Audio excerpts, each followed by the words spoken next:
de ce quartier n'ont pas pu se marier. Mais oui, mais tu n'es pas en Christ.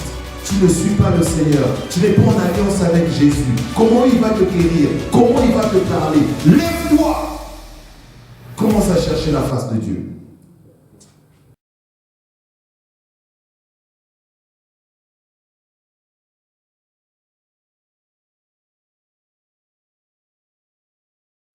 Verset 5.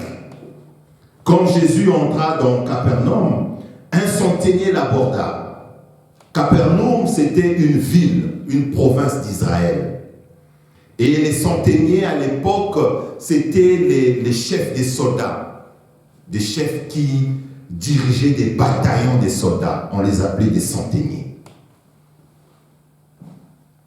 Donc un centenier aborde le Seigneur et lui dit, « Seigneur, mon serviteur est couché à la maison, atteint de la paralysie et souffrant beaucoup. » Les centeniers, à l'époque romaine, ils étaient très puissants parce qu'ils avaient des troupes avec eux. Mais malgré leur puissance, ils n'arrivaient pas à sortir leurs éléments, leurs soldats qui souffraient. Là, c'est un centenier qui court vers le Seigneur, qui dit, « Seigneur, j'ai un de mes soldats qui est souffrant, qui est paralysé.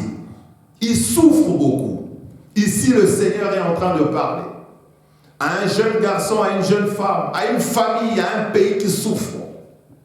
Vous êtes paralysé, vous êtes souffrant, mais le salut viendra de Dieu. Ici, le centenier, malgré sa puissance, n'avait pas pu trouver la solution pour son soldat. Mais il a couru, il a suivi le Seigneur. Verset 8. Le centenier répondit, « Seigneur, je ne suis pas digne que tu entres dans mon toit. Mais dis seulement un mot. Oh Seigneur, mais dis seulement un mot et mon serviteur sera guéri. » Le Seigneur n'est pas en train de voir tes péchés de jeunesse. Le Seigneur n'est pas en train de voir ton état. Le Seigneur te connaît comme tu es. Toi qui penses que ma vie est finie. J'ai tout fait. J'ai vu tous les médecins. Oui, mais tu n'as pas encore rencontré Jésus. J'ai vu les autorités de ce monde, mais je n'ai pas eu la solution à mon problème. Oui, mais tu n'as pas encore rencontré l'autorité qui est de Jésus. Parce que lui, si tu le rencontres, il te dit un seul mot, il te dit une seule phrase. Comme il a dit ici, tu trouveras la guérison, tu trouveras le miracle à ton problème. Le centenier le dit, je ne suis pas digne. Donc il a honte de sa vie. Il a honte de ses problèmes. Oui, même si tu as été un criminel, même si tu as été un meurtrier, si tu te repens, tu vas vers le Seigneur, il te donnera la victoire.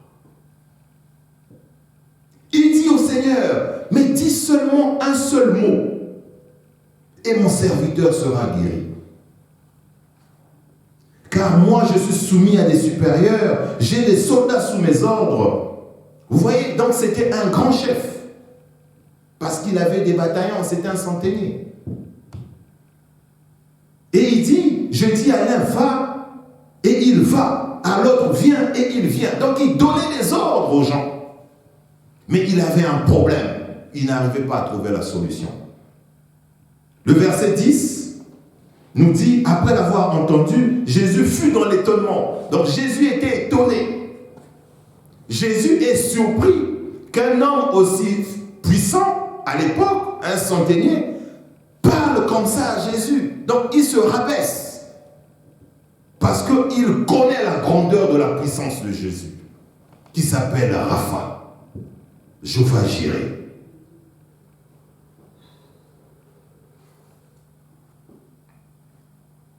Et il dit à ceux qui le suivaient, donc toutes ces personnes qui le suivaient, je vous le dis en vérité, même en Israël, je n'ai pas trouvé aussi une grande foi. Vous soulignez grande foi.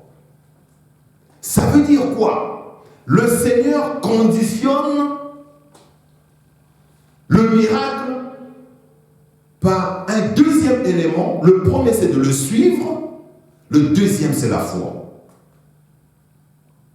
Tu peux suivre le Seigneur, mais si tu n'as pas la foi en lui, tu n'as pas la foi en sa puissance, tu ne vivras pas ton miracle. Tu n'auras pas la guérison. Tu ne rentreras pas dans ta destinée. Ici, je parle des choses spirituelles. Premièrement, c'est de le suivre. Vous allez remarquer ici, le Seigneur guérissait ceux qui le suivaient. Je parle ici à cette femme, je parle ici à cet homme. Toi qui es assis, tu ne veux pas suivre le Seigneur. Lève-toi, suis le Seigneur.